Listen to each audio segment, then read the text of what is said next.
The world is on fire, but there's still hope for America. Welcome to the last dispensation. You're living in it.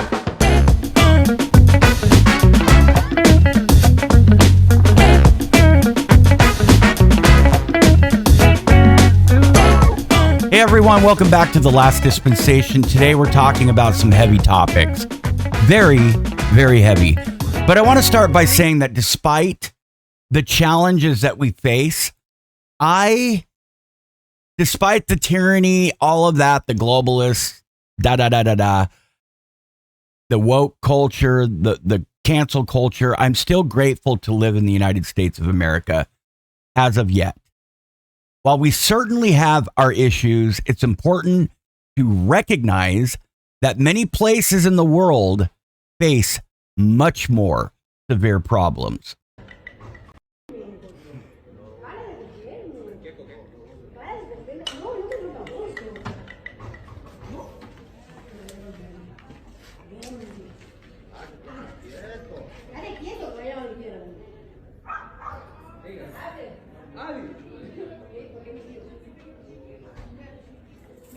Jefe, llama a la policía.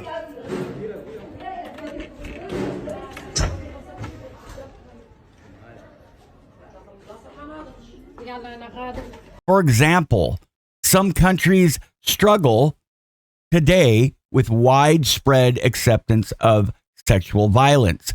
Here in the United States, we absolutely condemn the grape. I have to say grape. The grape culture and the essay that other countries face on a horrible scale. Our culture still values consent and respects women's autonomy. Yes, there are people in our country that do the same kind of bad things that people do in other countries, but we take care of business. We prosecute them and we go after them. But it's not as rampant. Like, I'm talking out in the open. That's not to say that we're perfect, but we are light years ahead of places where women lack basic rights and protections. But if we are not careful, we will be just like them. They let them through. Look at this. Look at this. Look at this. America! It's dead!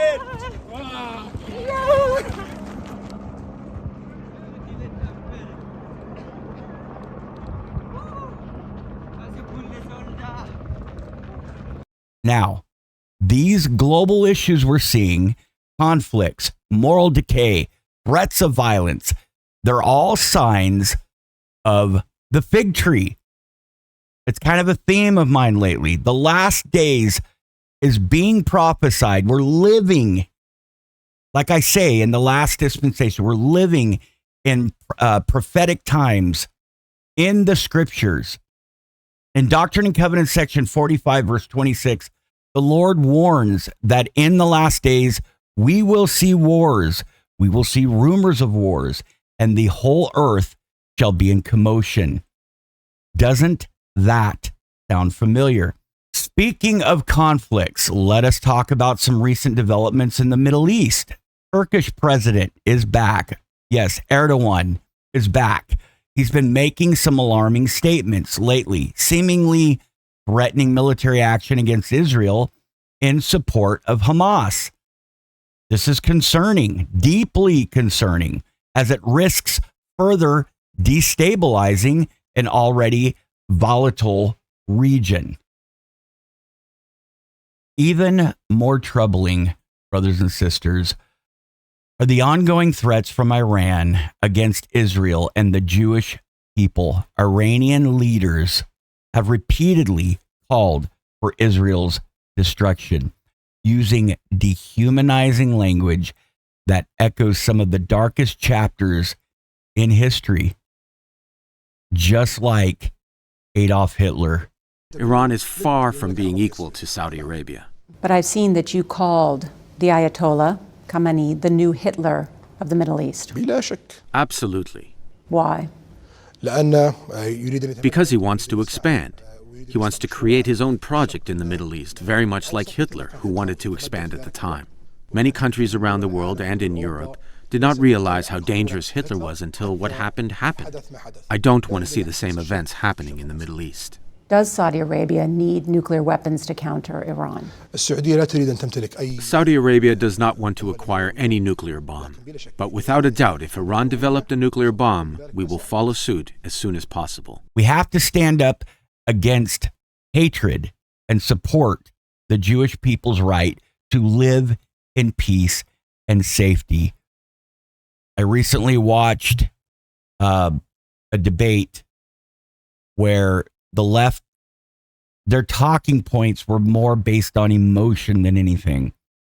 And just constantly talking about apartheid in Israel.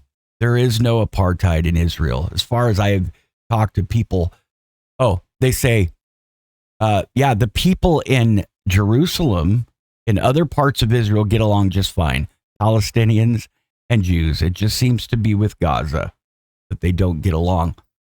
I don't have all the details, but I know the 6-day war and everything after that, I've seen with Yasser Arafat, Ronald Reagan, George Bush. It looks to me like the Jewish people have tried to get along, but what say you? Put it in the comments section.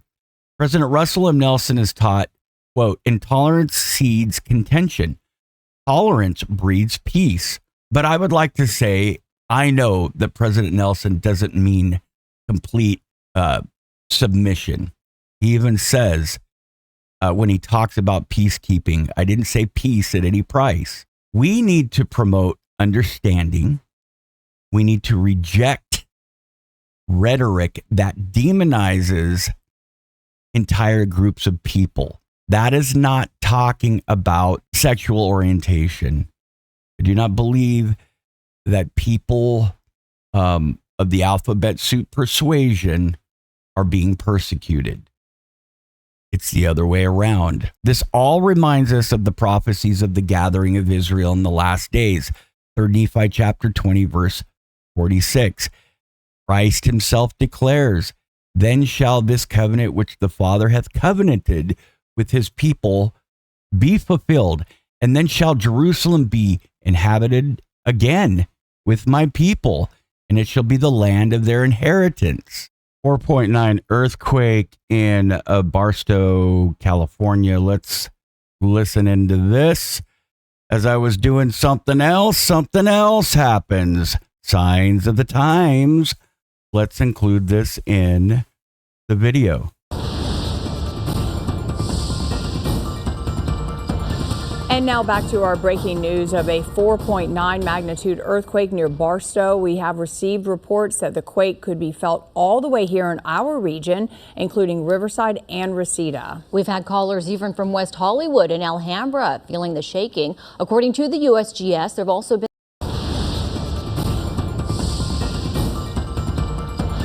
And now back to our breaking news of a 4.9 magnitude earthquake near Barstow. We have received reports that the quake could be felt all the way here in our region, including Riverside and Reseda. We've had callers even from West Hollywood and Alhambra feeling the shaking. According to the USGS, there have also been several aftershocks, including a 3.5 and 2.7. CHP Barstow PIO Shane Hernandez joining us on the phone now. First question for you, and thank you so much for being with us. Have you gotten or are you getting any reports of any damages or injuries? Yeah, first of all, thanks for having me on the line. As far as damages right now, there's nothing being reported. Our officers are still out in the areas all across the Barstow area, checking the roadway and checking any over and under crossings for any damages. And as we just mentioned here when we came back to you, there have been several aftershocks, 2.7 and 3.5. Yes, and we have felt them very significantly. And so I'm wondering if you could just sort of take us to when the earthquake hit. It was right at the top of 1 o'clock, 4.9. It hit 14 miles outside of Barstow. What did it feel like for you, and where were you? And if you could just describe the scene. So I'm actually sitting at my desk right now. We're in the center of the city of Barstow. We do have local military bases, Fort Irwin, the Army base, and Marine Corps Logistics Base, Barstow, in the area. So they do often launch off different explosive ordinances and different stuff like that. So we're not very. It's not uncommon to feel kind of shakes around here, but this was a very, very different type, and you can definitely tell it was an earthquake. And, this comes on the heels. Over the weekend, we were covering the big issues on the 15. Everything cleared up there? Were residents in your area really affected by that, and now an earthquake? Yeah, it kind of seems like when it rains, it pours. We're trying to deal with the hazardous material situation that happened, within our area this weekend. And so. Okay, well, there you have it. Like you said, when it rains, it pours. So I got a phone call or a text from a subscriber and a good friend of mine from St. George that said there was a 4.5 earthquake there as well. I believe that is what he said. Yeah, 4.5 earthquake last night, southern Utah. Took pretty hard. Last days. Wait a minute. St. George, is that? St. George is southwestern Utah. Did St. George feel a 4.5 earthquake? So I'm not sure if he was talking about St. George, but he said southern Utah. Put it in the comment section. Was that felt in St. George as well? Tell all the people that you're the real McCoy. Say, I'm the real deal. I'm that little girl at the end of the video, and I'm the one that watches all the videos. Huh. You're the reaction cat. The react cat. I'm the react cat. I'm the react cat. Huh. Wanted some wet food. Oh, baby. As we witness these prophesied events unfolding, it's vital, it's crucial that we stay spiritually prepared. Elder Quentin L. Cook even counseled us. In these latter days, we need to stay close to the Savior, follow his teachings, and stand as a light to the world. Before I wrap this up, brothers and sisters, I want to remind you to like the video, subscribe to the channel, and don't forget to hit the bell for notifications so that you never miss an update. Never. Your support means the world to myself, to Andrea, to the platform, and helps us continue to spread these important messages. I want to put a thing out there. If anybody is a professional social media manager or admin or understands all that kind of stuff, can you contact me at troyables1971@gmail.com. If you are a producer, if you're someone that, produces YouTube channels or podcasts or just manages multiple social medias, if you understand, if you're good at that, you're really good at that, and you get it, let me know. troyables1971@gmail.com, and then leave me your phone number so I can ping you. Don't forget to check out merch that I'm selling. I got a back to school sale right now. YouTube memberships and supers help support the channel. It's also a great way to support us, but I prefer Venmo or Cash App. Those two are the main ones. PayPal, not so much, but if you have to, the Venmo and Cash App. Finally, I'd love to hear your thoughts on these topics. That is vital. I love what you guys have that you teach me. I love to be taught by you. What signs of the times have you noticed? How are you staying spiritually strong in these challenging days? Share your insights in the comments below. Until next time, stay faithful. And remember, the second coming is closer than ever. God bless, and I'll see you in the next time.